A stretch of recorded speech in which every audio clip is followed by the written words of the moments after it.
we're going to look at the two definitions, what's a permutation versus what's a combination. You've probably heard of one of those words before. Which one? Right, so let's start with what a permutation is. It's a selection of objects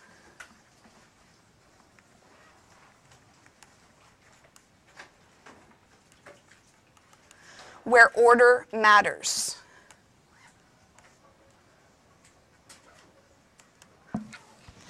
A selection of objects where order matters. And we'll come back to example. I want to just jump down to definition of combination. Combination is a selection of objects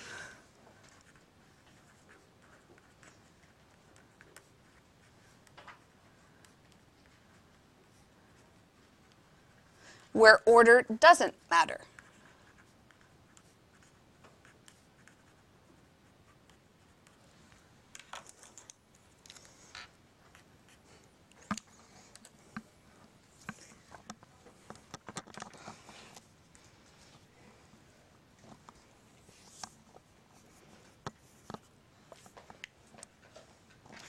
So an example for permutation is, for example, your postal code. So think of your 6-digit postal code in your head. What if I switch the order of those? Is that the same postal code or a different postal code? So that's the example. So put down whatever your postal code is. Mine's R3R1Y9.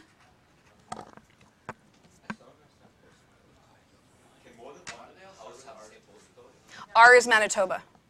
3 is a certain area, and then it goes, it's all divvied up by area. Yeah, it's a region of houses. So this is like the province, I don't know exactly, but the city, the blah, blah, blah. Yeah, it's a selection. It's usually the evens and odds on a street will have different postal codes. Now, write down your postal code again, but this time write the letters or the numbers or whatever.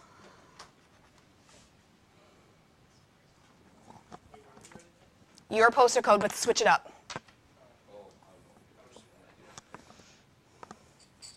That's called a permutation, because when you switch the order, it makes a difference.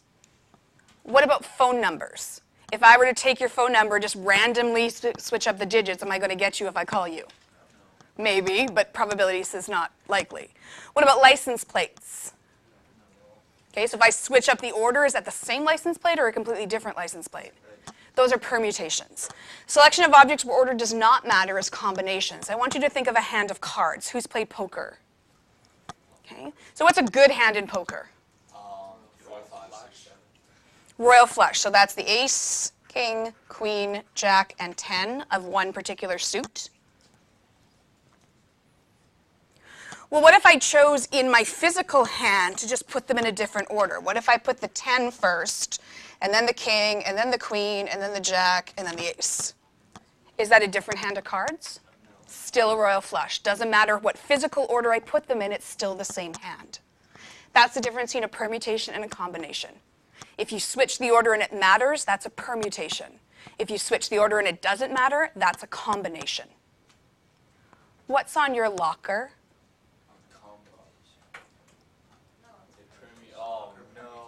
It's not a combination. It's not. I'm sorry. They call it a combo, but it's not. It's a permutation. Scam people. I know.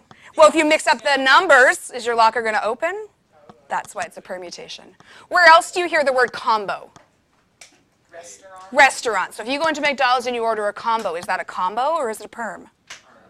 Well, it's a combo because it doesn't matter what you get. Yeah, does it matter where I put the fries on your tray? So that is a combination. However, lockers, not combinations. We're going to spend, I think, 4 or 5 on permutations, and we're going to spend 1 on combinations, so that will tell you roughly which one's harder. We call these perms and coms, not perms and combs. That happens in hairstyling. We call them perms and coms. So, example number 1. The new Bomber Stadium has 5 gates. In how many ways can you enter and then leave the stadium by different gates? Bomber Stadium has 5 different gates, and how many ways can you leave and enter, but you can't use the same gate twice? This is called combinatorics because it's counting the number of ways. The number of ways you can go in, the number of ways you can go out. Grab your piece of paper. I'm starting with the easy ones, and we're getting to the harder ones. If we knew these when we got those like questions, those like puzzles like that, You know what I mean? How many ways can you get? But then we'll get into questions where you're planning a wedding and you have so many guests, but each table only sits 8. But Sue and Bob can't sit together because they got divorced, and then Auntie so-and-so can't sit next to Grandma because they're alcoholics, and then this person has to sit next to this. How many ways can you arrange the people? Oh.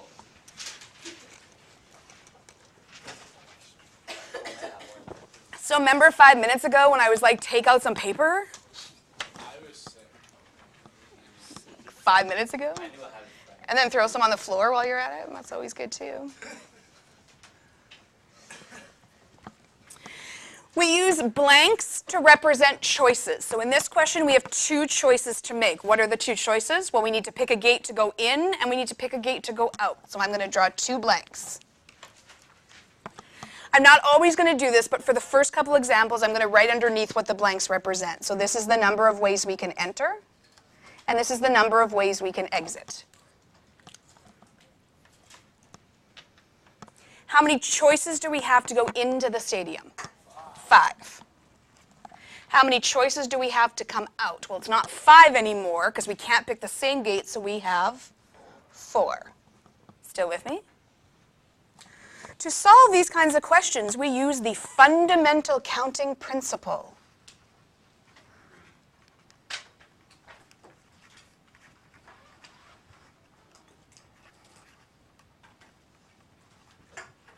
The fundamental counting principle, which we tend to call the FCP because the words scare us.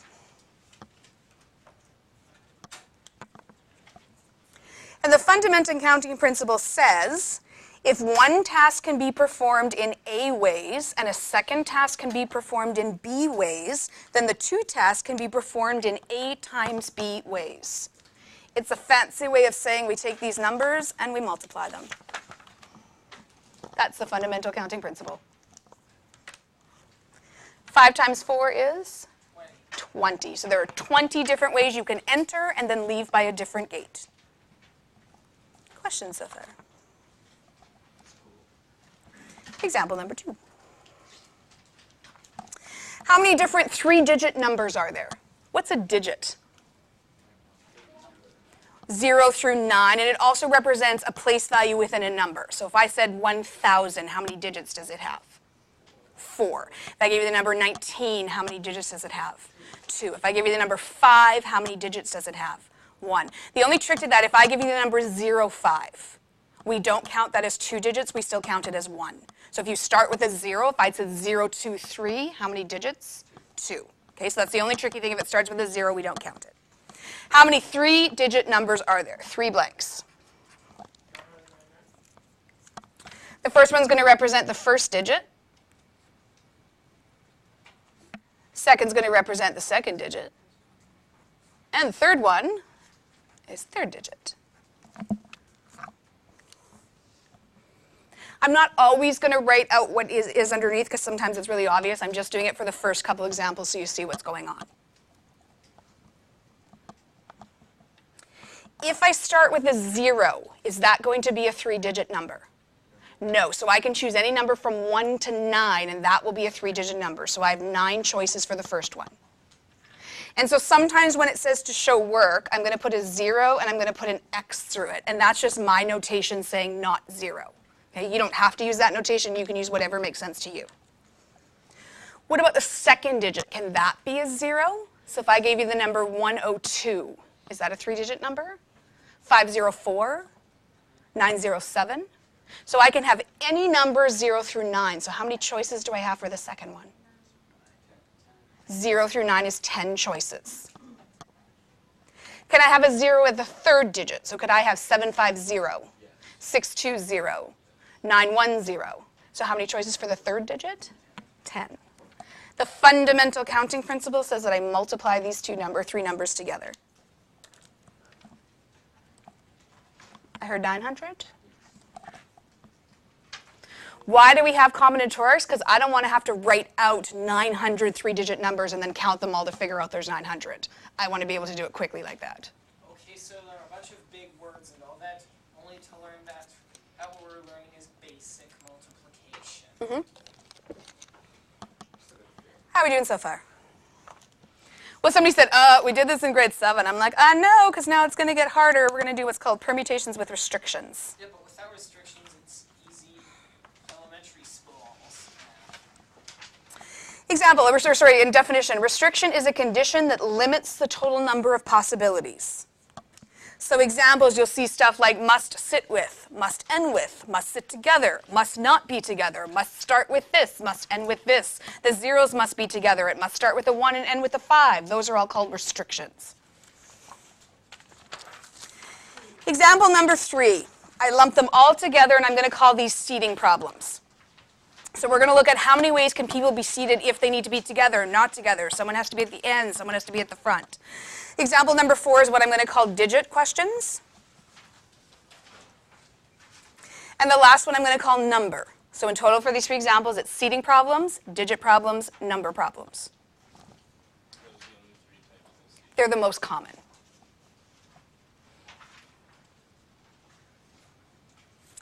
Imagine there are 5 people, including Jack and Jill, who want to sit in each of the following arrangements. 5 seats. So this one actually isn't a restriction question. It's a straight up 5 people, 5 seats.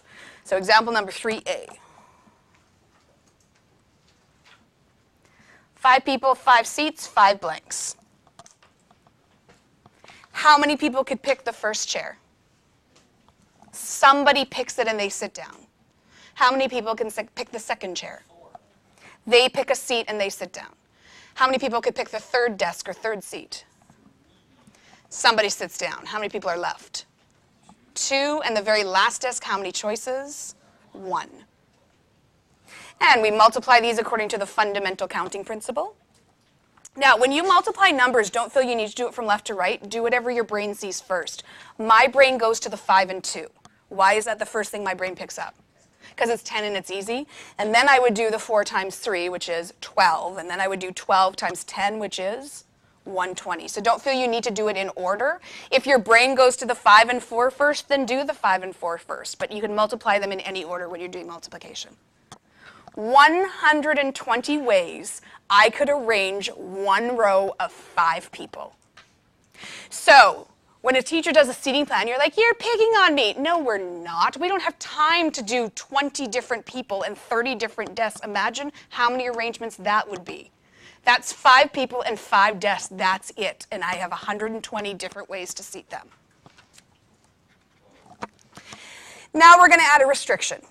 Restriction B is 3 seats. 5 people, 3 seats. The assumption is 2 people are doing what?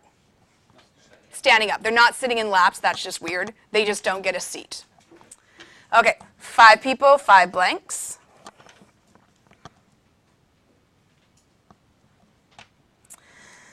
The first seat. Oh, I heard 3. Okay. Okay, the second one.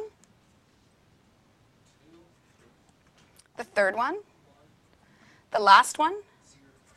And the last one.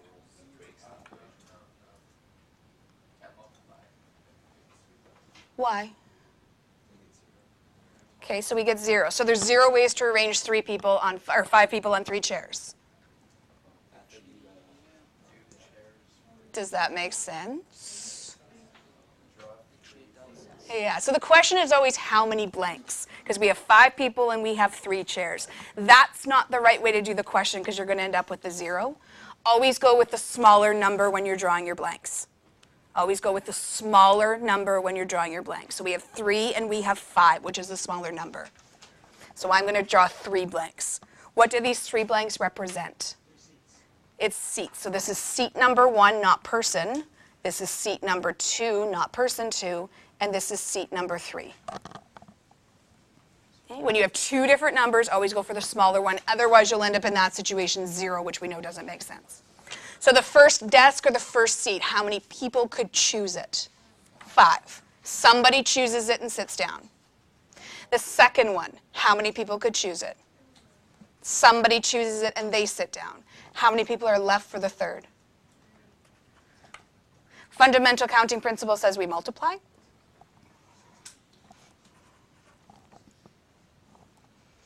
Agree that it's 60? Yes. So I took away 2 chairs and I've halved the possibilities. 2 chairs and I've halved the possibilities. C, 6 seats. 5 people, 6 seats. How many blanks are we going to draw? 5. What do the blanks represent this time? This is person number 1, all the way down to person number 5.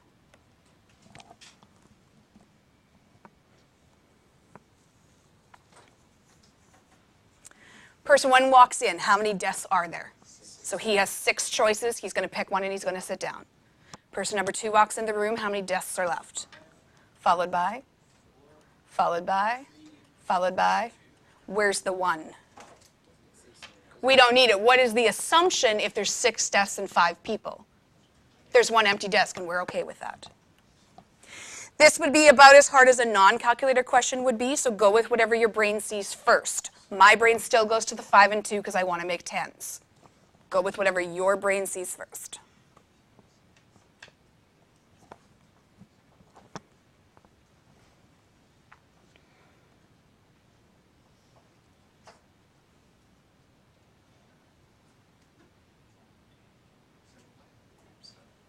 I hear a lot of 720s.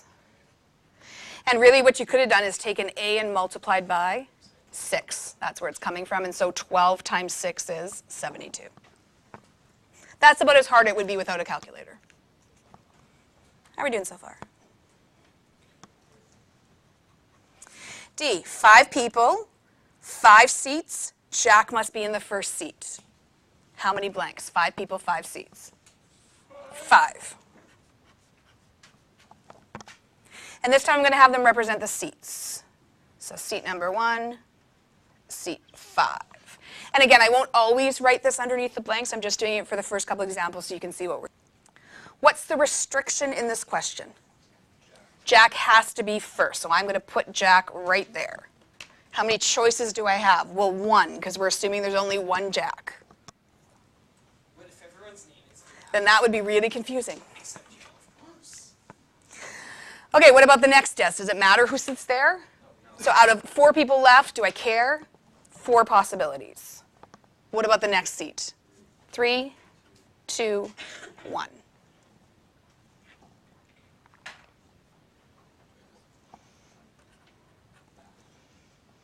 So by 1 person requesting 1 seat, I've gone from 120 to down to 24.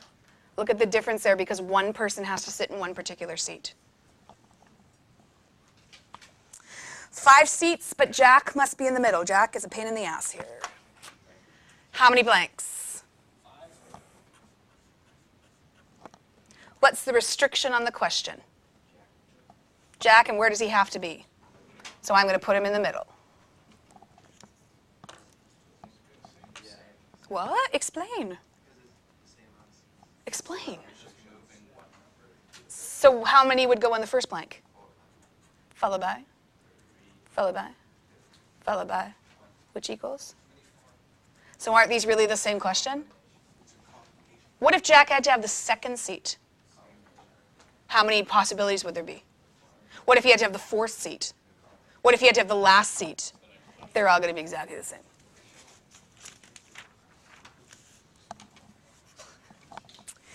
Five people, 5 seats. Jack must be on the end. Well, there's a difference between the end and the last seat. If you think of a movie theater and you were sitting on the end of a row, which side are you on? Couldn't you be on either? Right? So there's a difference between on the end versus the last seat. Possibility number 1, Jack could be at the front of the row. What's possibility number 2? He could be at the other end of the row. You notice 2 possibilities. I'm doing 2 separate calculations. Well, we already did this situation. We know Jack is 1, and here's our 4, 3, 2, 1. And we already know that comes out to be 24. What happens if he's on the other end?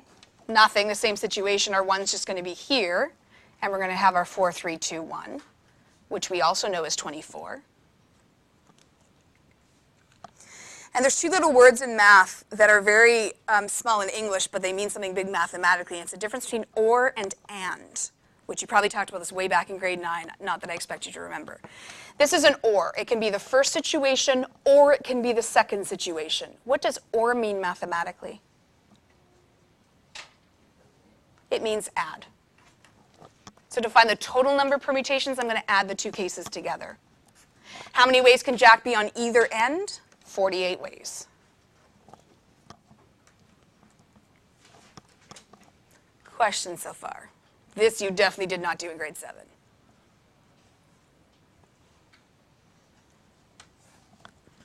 Five people, 5 seats, but Jack and Jill have to be together.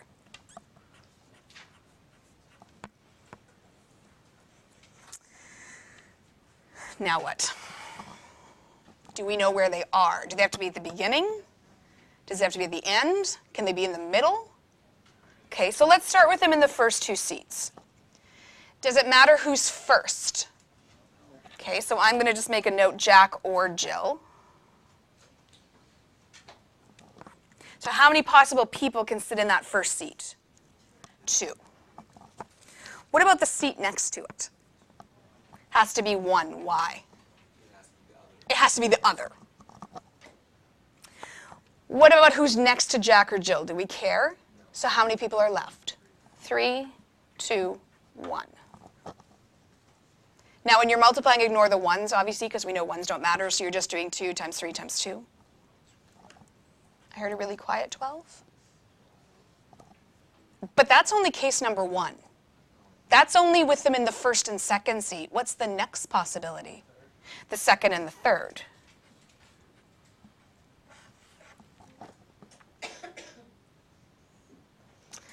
Jack or Jill in the second seat. Whoever's left in the third seat. What about this very first seat? And the fourth seat? And the very last seat? And that has to be? Oh, but that's only the second possibility. What's the third possibility?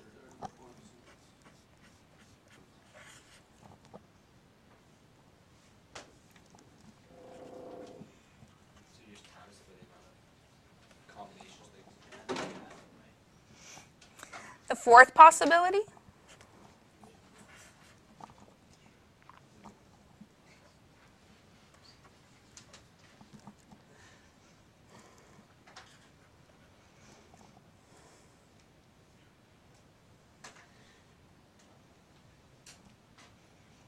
What am I doing with all these 12s? Am I adding them or am I multiplying them?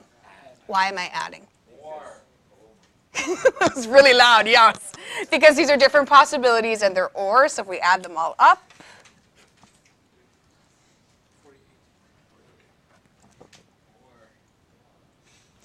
That's the long way. I'm going to show you the short way. And some people hate the short way, and that's okay. If you like the long way, do it the long way. I still do 5 blanks. I still circle 2 of the seats. It doesn't matter which 2. I always just circle the first. It's still going to be the numbers 2 and 1, and let's just repeat, what does that 2 and 1 represent? Jack or Jill, and then whoever's left over. Then what I do is I just count them like one big seat. They're kind of stuck together because nobody can be in between them. So it's like they're handcuffed together and we can't put any people in them. So if I think of them like a seat and I think of them like one group, I really have 4 groups of people. I have the first 3 people and then I have Jack and Jill as a group together. And then what I do is count 4, 3, 2, 1. That's also going to give you 48. It's completely up to you how you like to do it, the long way or the short way.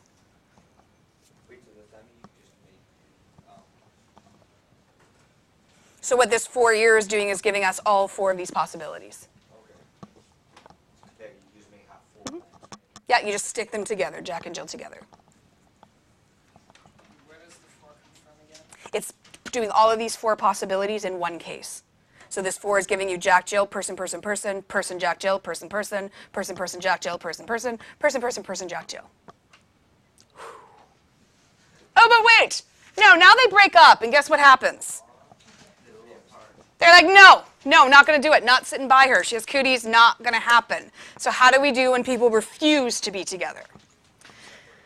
Separate them, absolutely. Here's a bit of philosophy.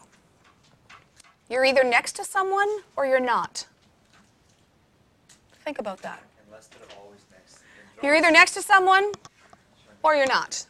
Are there any other possibilities? Using your heart. Again, unless we get into religion and afterlife and all that stuff, in general, in the physical world, you're either together or you're not. So if we could take the total number of permutations with no restriction, and I could subtract off when two people are together, what has to be left? So if I think of the total number of permutations with no restriction, anyone sit anywhere, nobody cares, and I subtract off when two people are together, what's left when they're not together? So this is the way we're going to do not together.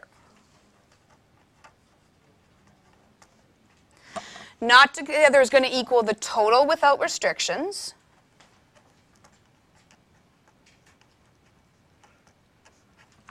minus when they are together. This could be two people who are not sitting together. It could be two books on a shelf that are not together. It could be two of anything that you're stacking or lining or pairing up that are not together. We're always going to do the total without restrictions minus when they are together. Well, what does the total minus restriction mean? That means anyone sits anywhere, nobody cares, nobody has to have a special spot, no one has to be together, not be together. So that's straight up our 5 blanks. Anyone sits in the first spot, anyone sits in the second, third, fourth, fifth. And that's from part A, which we said was 120.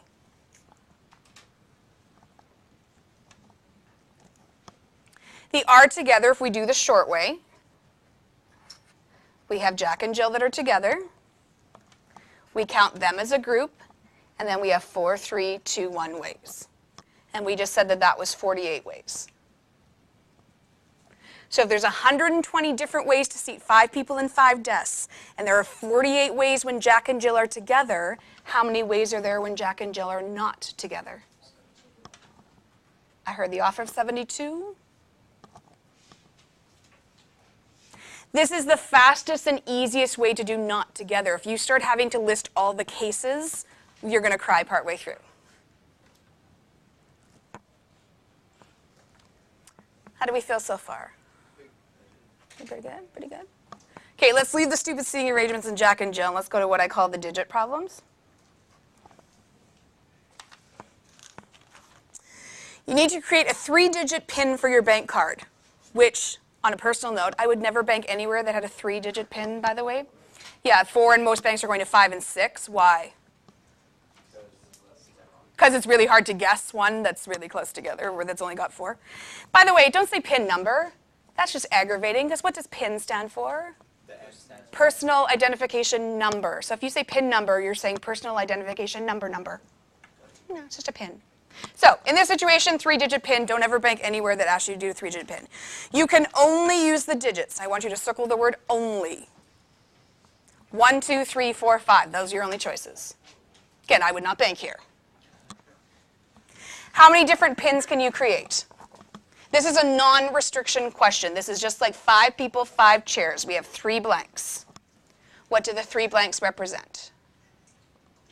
3 digits. First digit, second digit, third digit. How many choices for the first digit?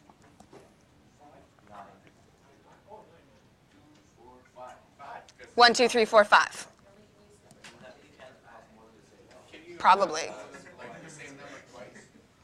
What about the second? 4 or 5. Now this always gets into is, can we repeat? With seating people, we never repeated because we didn't have infinite numbers of Jacks or infinite number of Jills. Once Jack had sat, he was sat, that was it. What about something like this with digits? Could we have the number 111? Could we have 333? Could we have 555? So can I repeat the same digit? Sure, so there's 5 ways for the second one. What about the last one? 5 ways. People, we don't repeat. Even if they're twins, they're still different people. Things like numbers, we can. So 5 times 5 times 5. That wouldn't take a hacker very long to cycle through those different PIN numbers. Let's add some restrictions. 3-digit PIN has to start with a 3. How many blanks? What's our restriction? This one has to be a 3. I'm going to put a 1 here, and there's some brains that are like, wait a second, why isn't that a 3? This doesn't represent the number I chose. It's not representing that my number starts with a 1. It's the number of choices. And how many choices do I have from 1, 2, 3, 4, 5 that is a 3? It's 1. So this is not the number 3, it's one choice. Okay, that's all that represents. It's one choice. It has to be a 3. What about the second digit? Third digit? Total? This is the exact same question as Jack has to be first. It's the identical theory behind it. Is the first number is one choice. It doesn't matter after that. My word, our money's even less. Oh, not so good. How many are even? Okay. How many blanks? How many combinations are even? How many of the pin numbers that you can choose are even? I said pin number. How many of the pins that you can choose is even? Okay, so what are the restrictions? Well, this has to be an even number. Why just the last one? Because odd times even. Like, 1 times 2 is still even. How do we determine if a number is even or odd? We look at the last digit. And what does the last digit have to be? Divisible by 2. So our choices for here are 2 and 4. Because we only have 1, 2, 3, 4, 5. So how many choices do we have for the last digit? What about the first digit? Does it have to be even? No, it can be anything. So 5 and 5.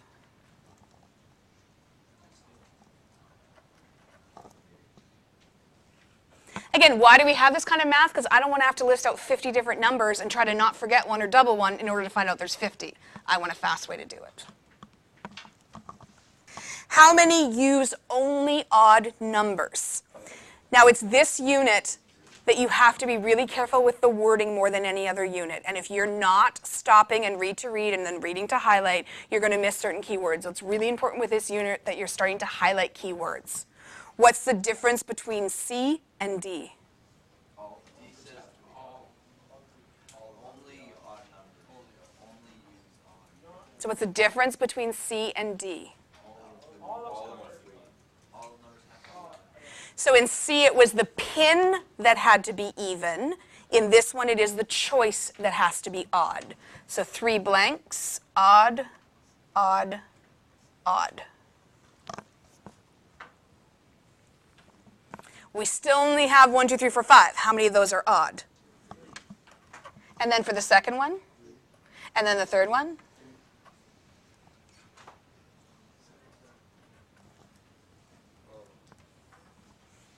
What is the key word that's different between C and D besides even and odd? Only? Odd.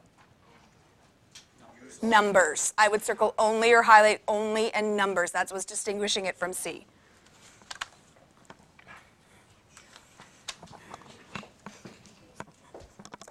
Show me your thumb so far.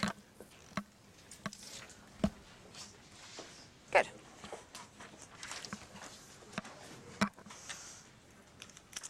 Example number 5 I called numbers, which is different than digits.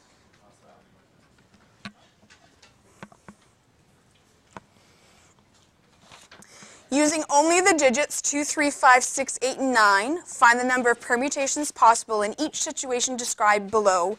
Repetition is not allowed. What do you think out of that is the most important information?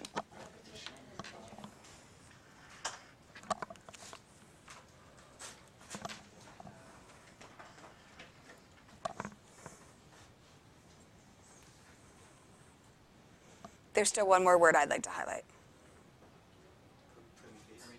No, not that one so much. Only. What does repetition is not allowed mean? It's kind of like people that don't want to sit together. 2 numbers can be same. Right, so once we've used the 2, for example, we can't use it again, we're done with it. Part A, how many 4-digit numbers greater than 6,500 can be formed? How many 3-digit even numbers are there? How many numbers less than 400 are there? This is as crazy as the restrictions are going to get. How many 4-digit numbers greater than 6,500 can be formed? How many blanks? I'm going to walk you through how my brain processes this question. You, of course, are welcome to do it differently. What I do is I go in order, and I start with the first digit they're given is 2, and I say to myself, can I start with a 2? So it has to be greater than 6,500. So can this be 2? Could it be a 3? Could it be a 3? No. Could it be a 5? Could it be a 6?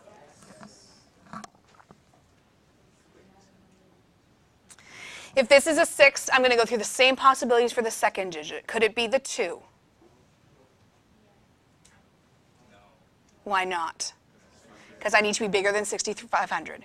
Could it be the 3? Could it be a 5? Could it be a 6? Or you can repeat. Can't repeat, and I've already used the 6. Could it be the 8? Could it be the 9? What about the third digit? Does it matter? Okay, it can't be a 6, and it can't be what I chose here, but does it matter besides that? So I'm going to leave that blank for now. I'm going to come back and fill those in a second. Okay, so we've looked at the 2, we've looked at the 3, we've looked at the 5, we've looked at the 6. What's the next number in that list? Can I start with an 8? Does it matter what the second digit is as long as it's not an 8? No, any number will give me bigger than this. So I'm going to leave that and come back to it. The last possibility is the last number on our list, which is 9. And then it doesn't matter except it can't be a 9. I'm going to go through that again. All I did is I went in order and I went number by number. Could I start with a 2? No. Could I start with a 3? No. Can I start with a 5? No. Can I start with a 6? Yes. This one has to be the 5, the 8, or the 9. Doesn't matter, doesn't matter. Same here. Okay. That means I have one choice for the 6. I have 3 choices for the second spot. How many are in my original list? 6. I can't use the 6, and I can't use what's ever here. So what's my choices for the third number? 4, and then 3. And I'm just going to make a note. This is because there's no repetition. If it didn't have that repetition, it would have been 6 and 6.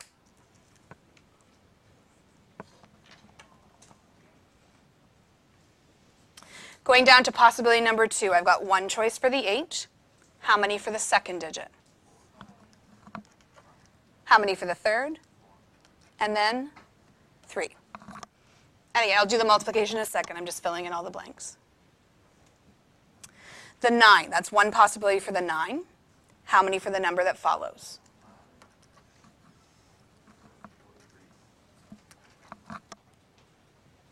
Are we okay where all the numbers have come from so far? Because this one, because of the 6,500, we can have a 5, 8, or 9, but we could have 8,200, we could have 8,300, and they're still going to be greater than this. Any other questions where the numbers are coming from?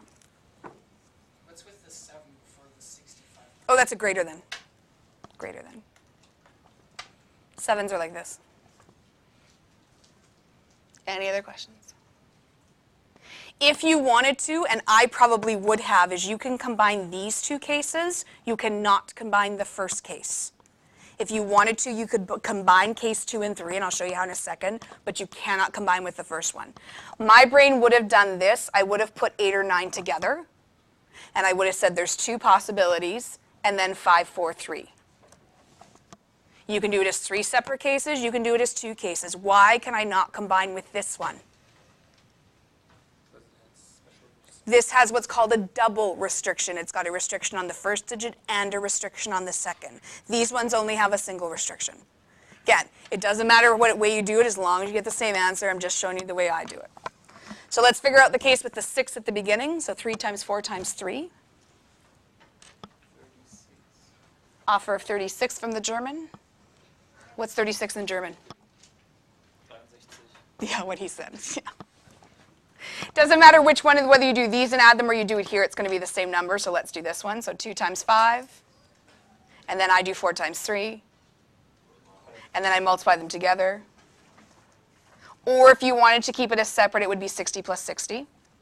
What do I do with either the 2 cases or the 3 cases? Doesn't matter. I'm going to add them.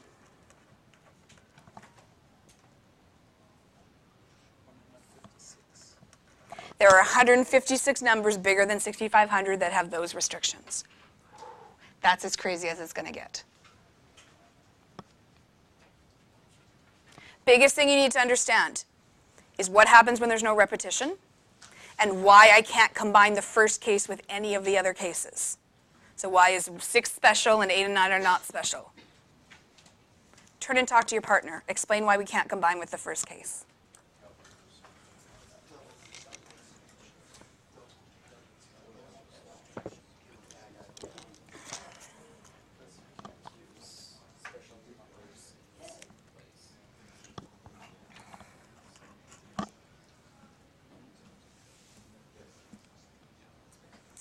B, how many 3-digit even numbers are there? Is that an even number, or is that we're using even numbers? The very last number. So that is an even total number, so it means the very last digit is even. What are the choices? I like to list them out just so that we're paying attention. So it could be the 2, could be the 6, could be the 8. Any other restrictions? No repetition, okay, anything besides. Is there anything on the first or second digit? So is this a one case or a multi-case? This is a one case because that's our only restriction that we need to do separately. I fill in the restriction first, so how many choices for the last digit is 3? I'm going to pick one and put it there, so how many do I have for here? 5 followed by 4.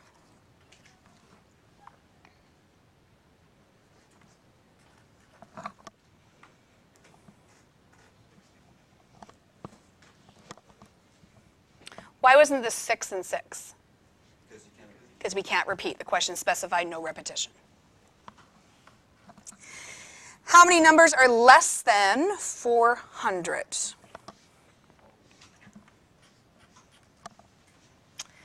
Can I start with a 2? Yes.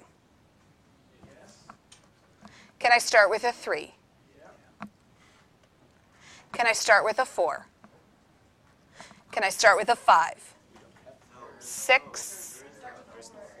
Oh, there's no 4. No 4. Can I start with a 5? A 6? An 8?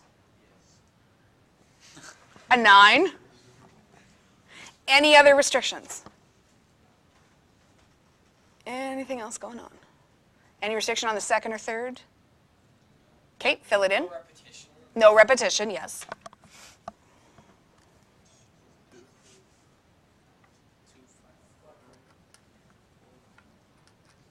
I'm just writing down what you're saying, by the way. So. 40.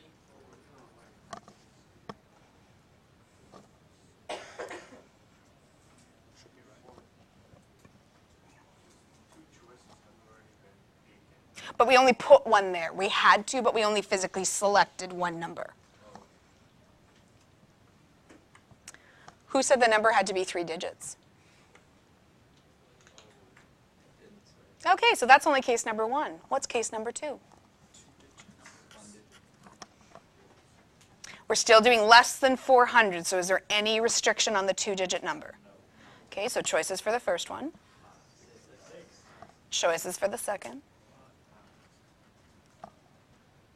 30.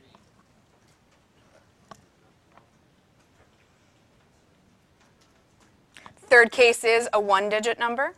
6.